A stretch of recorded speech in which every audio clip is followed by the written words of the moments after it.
Movies, right? Who needs them? Um, I sure don't. It's not like I am gonna go major in it. Anyways, so I've seen 80 films this year. I know, I don't have a life, but I've decided the best course of action to take is to recommend some movies to you guys. I'm going on spring break in like a week. Some of you might be too. So, you might have some time on your hands to catch up on some films, or maybe you've already had spring break and this is way too late, but anyways, I don't care. I got to put a video out, and this is going to be it, because I want to recommend some movies that I've seen. These aren't going to be the best movies that I've seen, but, like, these are going to be some pretty good ones. So, all of the films that I'm about to recommend are, they're going to be movies that I've given an 8 out of 10 or higher to, Like, all of these are great. I love all these films.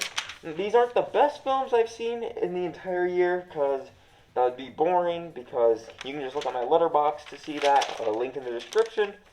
But these are movies where I thought I'd be varied and like a little something. There's going to be a movie on here I think anyone can watch. So maybe you won't like one of my picks, but I try to go through a variety of genres. So at least there's a movie you can watch on this list that you'll probably like. And most of these I try to pick are movies I've never seen before that I watched for the first time this year. And maybe you won't seen. So these aren't all super obvious picks. These aren't like Marvel movies or Disney movies. These are just great films, Some of these are obvious. I don't know. I'm rambling. Let's go. Alright, first movie on here, I have Last Temptation of Christ. I know the second I say that, everyone gets really nervous about where I'm going to go with this segment. If I'm going to start blasting off jokes and offend everyone. No, because I think this is just a great film. It doesn't really matter what your religion is, because this is a movie that works independently on its own. Old Marty directs this. Martin Scorsese is one of my favorite directors. He's probably one of my top 5. I absolutely adore his movies. And Last Temptation of Christ, released in the late 80s, got so much pushback that, like, everyone around me, because I grew up in a pretty, Christian environment, was like, stay away from that movie. It's blasphemous. And, those people are dumb, because this movie is just great. It doesn't really, I don't know why people got mad at this movie. It's really interesting. It's got incredible cinematography. Jesus is such an interesting character in this film. I don't know. I just think this movie does it very engaging. I'm trying to piss off the least amount of people, because I know when you bring up a character like Jesus, you get in some hot water with people. This movie's incredible, and I think if you don't really like it, it's probably because you're dumb and closed-minded. Alright, the next movie I got is a movie way different. It's from the 1930s. It's directed by Frank Capra. I believe it was 1934. It's one of the 3 films to sweep the entire Academy. Well, not the entire Academy, but the big 5, Best Actor, Best Actress, Best Director, Best Screenplay, Best Film. And that is It Happened One Night. This is a screwball comedy from the 30s, and it is delightful. It is so good. It's about these 2 characters, and they are basically both kind of losers. This girl, basically, I don't want to spoil too much, is this girl on the run from her dad, and she's trying to get to... I think she's trying to leave Jacksonville and get to New York City, if I remember right. It might be the other way, I forgot. But she runs into, not Humphrey Bogart, it's, not, why did Hugh Hefner come into my mind? Oh my gosh. It might be Humphrey Bogart. I'll just put up his name if I remember it. It's just delightful. What a fun little film. The 2 of them have so much chemistry, it's off the charts. I just think of Ant-Man 3, where Ant-Man and the Wasp just have little to no chemistry at any time. And these 2 are just bouncing off the wall with chemistry. It's adorable. It's hilarious. It's in black and white, so you'll probably be like, oh, don't watch it, but trust me. This movie holds up. It is still hilarious. It Happened One Night. Go ahead, check it out. Next up is Everything Ever All at Once. I said I wouldn't put popular movies, but, like, this is a rated R kind of indie movie-ish, A24. Most people haven't seen this. Like, if you're over the age of 40, you probably haven't seen this. It's great. I watched this after it won Best Picture. I know. I'm on Letterboxd. I knew what it was beforehand, but I just didn't know what the hype was all about. I knew it was great. I went in with high expectations, and it's great. The Daniels are incredible directors. They manage this incredible story and tone so effortlessly. The actors are all doing a great job. How did Jamie Lee Curtis win Best Supporting Actress? I do not know, but Kei Kwan is so good in this. Now, is it perfect? No, it runs a little long, but, a lot of movies end up running a little longer than they have to. I think The Batman does the same thing, but I think that's a great movie as well.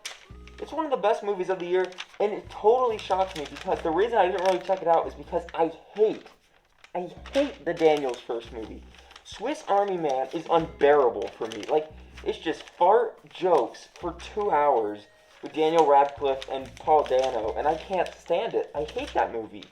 And then this one's just delightful. It's so great. It's so funny.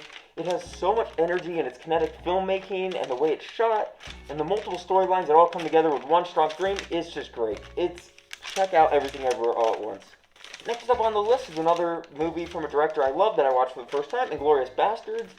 Quentin Tarantino's really interesting because he can make a movie that's absolutely great and he can barely squeeze in your top 5 films of his. Like, this is probably my 5th favorite film of his, and I just love it because the other movies he makes is so good. He's like Martin Scorsese with how good of a director he is just every time, being very consistent with his work and his style.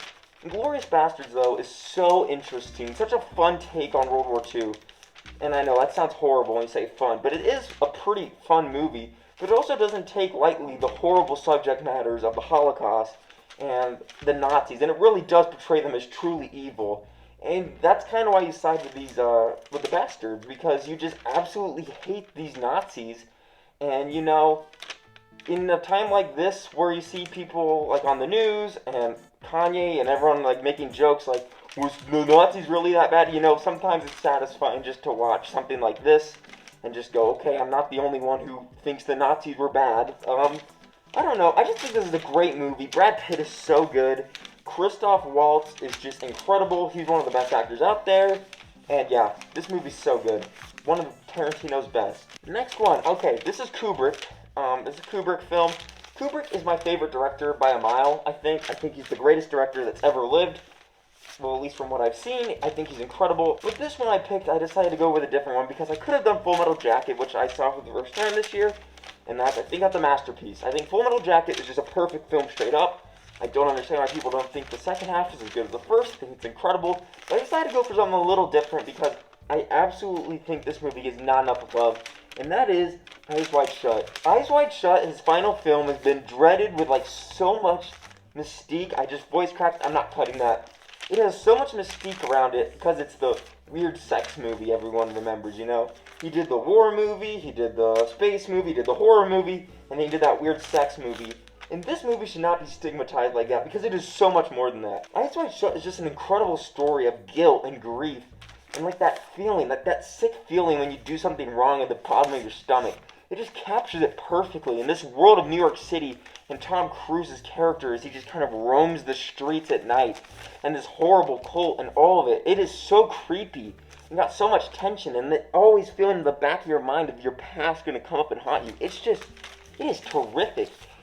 Kubrick is a genius when it comes to being able to get feelings and emotions in the back of your head. And he's one of the directors where I don't really come out thinking what part of this technically worked, but really just thinking how it made me feel, because he's able to instill in you such emotions. And when you watch this movie, all of your guilt and all the things you feel will come up to fruition, because it feels like this character where he keeps making mistakes and it keeps coming back to haunt him. It is just incredible. It is enchanting. I don't know why this movie isn't as loved as the rest of them. For me, this is probably in his, I want to say top 5, but yeah, probably top 5, I think. I think this is an incredible film. Tom Cruise and Nicole Kidman are great. Just incredible. Incredible film. Check out Eyes Wide Shut. Okay, next one is just the complete polar opposite. We have Airplane.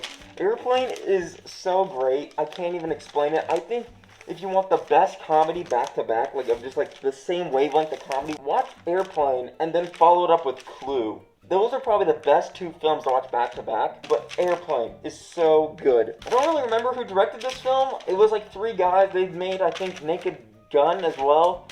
But I think this movie is just so great. It is so funny. It's so fast on its feet, and it's so creative at times. It's just stupid. It's like the Eric Andre show before that show really took off, where it's just random things happening, playing on words, classic jokes in the background, random things happening, and there's so much overwhelming your senses that you can't really catch it all. It feels like a Where's Waldo of comedy, and it's absolutely hysterical. Leslie Mann is giving probably the best comedic performance ever, and he is just killing every single scene. Airplane's just so funny. Howard, oh my gosh, just watch it. I don't want to spoil a single joke. Please go watch Airplane. Next one, though, is the first, like, a true masterpiece in my eyes. A movie I'd completely consider a 10 out of 10. and that's going to be directed by Rob Reiner. I believe it's 1989. This film came out, and that's When Harry Met Sally. This movie is just the cutest thing ever. It can feel cliche at times when you go back to this film, and you're like, oh my gosh, every movie just ripped this off, but that's because this is the first one that really did it, and I absolutely adored this film.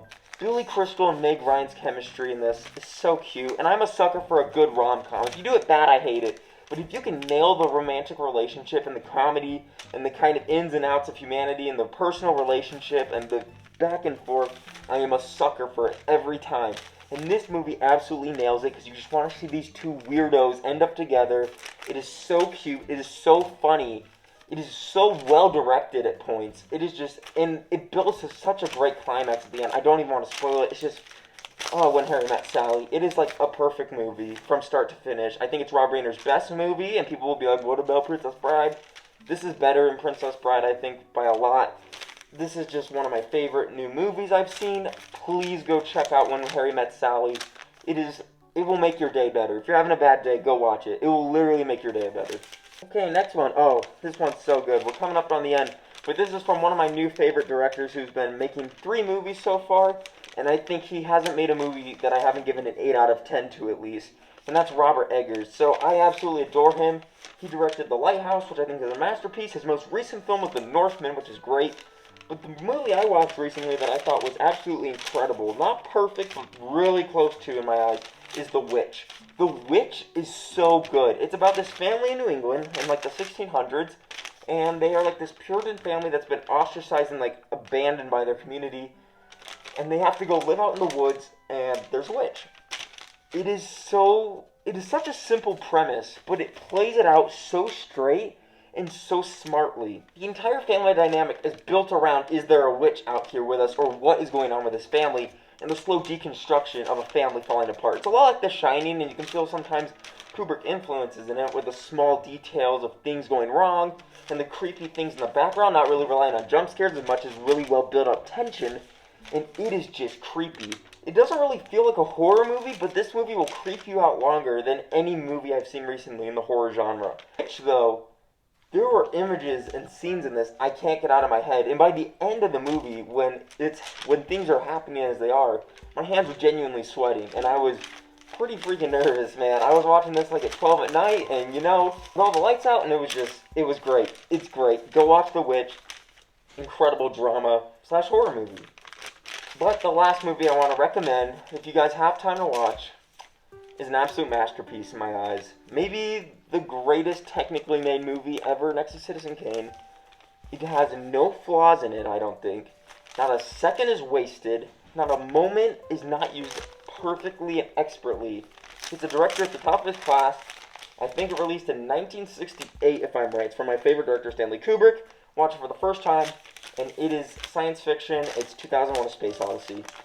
For years, I've been told this is the stupid, boring, monkey baby movie, and it is so much more. It taps into this, you can't even put into words just how incredible it is. I made that video earlier this year where I poked fun at it, how confusing and sometimes annoying the film can be at times, trying to push you to really think and figure things out on your own. It's very abstract and doesn't have a strong story.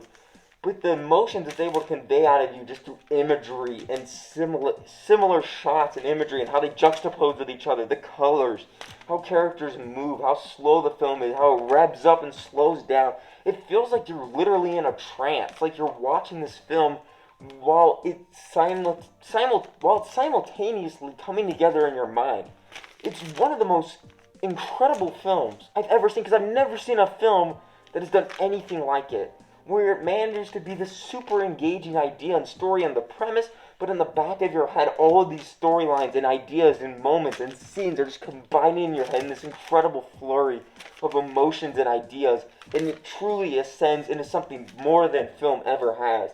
It's a movie from 1960s, and it still is flawless. It's just absolutely incredible. 2001, I don't want to sound too nerdy, but man, what a masterpiece, man.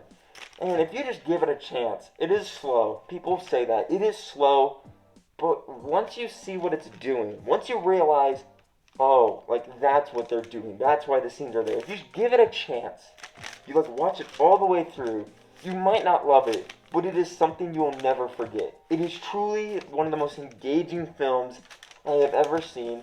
And this is coming from a guy who in the first few minutes was like, what is happening? This is so stupid. And then like by the 30-minute mark, I'm like, I'm an idiot. Like, I'm an idiot. It was just, I was dumb. Why did I write it off within 5 minutes? Instantly. Because my stupid monkey brain that's been like destroyed by TikToks and Instagram Reels.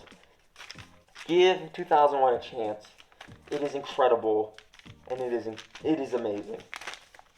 But what films have you watched? What are good ones that you should watch? That I should watch? What should we all watch? Let me know. Am I joking? You won't know, because I won't post for another week or so. I read a book with Frodo. I hate myself. I'm cutting this off. Bye.